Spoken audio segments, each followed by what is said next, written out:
نے بات کی ایکسٹینشن کی، میں اسی کے اوپر اپنی تقریر ختم کرتا ہوں۔ دیکھیں، میں نے بڑا زندگی میں ایک عام سا آدمی ہوں،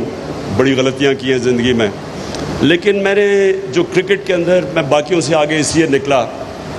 کہ میں ہمیشہ اپنی غلطیوں کی انالیسس خود کرتا تھا، اپنا سب سے بڑا کرٹک تھا، اور ہمیشہ کوشش کرتا تھا کہ جو میں غلطی کرتا ہوں اس کو کریکٹ کیا جائے۔ اور میں یہ دنیا میں کسی بھی انسان کی، معاشرے کی، ادارے کی پروگریس میں صرف ایک ہی طرح پروگریس کرتا ہے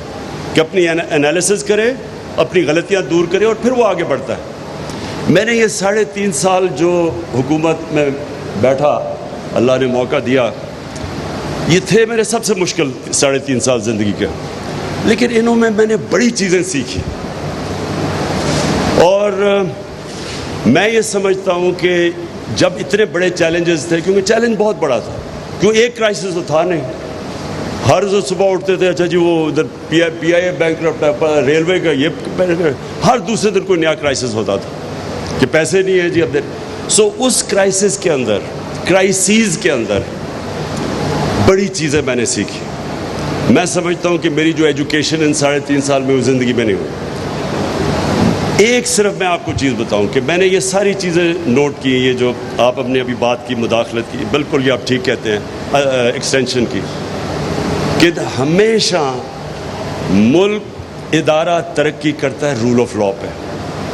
آج شوکت خانم ایک انٹرنیشنل لیول کے 2 ہاسپٹلز ہیں، وہ صرف رول آف لاء پہ ترقی کرتے ہیں، میریٹوکریسی پہ کرتے ہیں۔ آج چائنا کی جو سب سے بڑی وجہ ہے تیزی سے اوپر آنے کی، ان کی بڑا زبردست الیکٹرل پالیٹکس، الیکٹرل ڈیموکریسی نہیں ہے، لیکن میریٹوکریسی کا زبردست سسٹم ہے۔ میریٹوکریسی اور رول آف لاء ساتھ ساتھ جاتے ہیں، لیکن ہمارا مسئلہ یہ تھا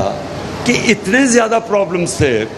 کہ میں صبح اٹھ کے ہمیشہ سوچتا تھا کہ آج میں نے کتنے پرابلمز کو ڈیل کرنا ہے، کہ میں نے پھر پرائیورٹائز کرتا تھا کہ آج میں صرف یہ پرابلمز کو ڈیل کروں گا، کیونکہ آپ ساروں کو تو کر ہی نہیں سکتے تھے۔ ملک کے اندر ایک انسٹیٹیوشنل بریک ڈاؤن ہے، اور وہ آیا 30 سالوں سے دیر سے آ رہا تھا۔ جب آپ مارشل لاء لگاتے ہیں تو سب سے پہلے ادارے ختم ہو جاتے ہیں، رول آف لاء ختم ہوتا ہے۔ اور جو ہمارے ڈیموکریٹس تھے، انہوں نے کبھی بھی ان کا رول آف لاء ایشو ہی نہیں تھا۔ Relaxation of all the rules تو نواز شریف نے شروع کیا تھا۔ Relaxation of all the rules means rule of law کو توڑنا۔ سو جو ملک کے مسئلے تھے جو میں نے اسٹڈی کرتا گیا over the period of time, میں آپ کو یہ کہہ دوں کہ یہ آپ بات بالکل ٹھیک کہہ رہے ہیں، لیکن اس جو کانٹیکس میں آپریٹ کر رہا تھا، مجھے بڑا کیئرفلی دیکھنا پڑتا تھا کہ یہ مسئلے ہیں، اور میں سارے نہیں ڈیل کر سکتا ایک وقت، تو پھر مجھے پک اینڈ چوز کرنا پڑتا تھا، پرائیورٹائز کرنا پڑتا تھا۔ اور ہم واپس دیکھتا ہوں بہت چیز بہتر کر سکتے تھے، بڑی چیزیں اور بہتر کر سکتے تھے، لیکن اس ساروں کے باوجود جو کرائسس تھے، میں یہ سمجھتا ہوں کہ بینکرپٹ اکانومی،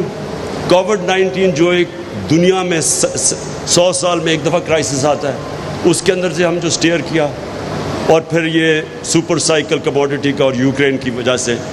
اگر آج میں پیچھے دیکھوں تو جب میں شروع کیا تھا 3.5 سال پہلے، اور میں اینڈ میں دیکھوں کہ جو آج اکنامک سروے میں پاکستان کی آل راؤنڈ گروتھ تھی، آئی ایم ایف نے بھی کہا سسٹینیبل گروتھ تھی، اگر یہ ہو سکتی تو میں سمجھتا ہوں کہ یہ اس کانٹیکس میں ہمارا بڑا کامیاب، بیئرنگ ان مائنڈ جتنے کرائسس تھے، 17 سال میں سب سے زیادہ بہتر اکنامک گروتھ پچھلے 2 سال میں ہوئی تھی، میں سمجھتا ہوں کہ یہ ہماری بہت بڑی کامیابی تھی۔ Thank you G.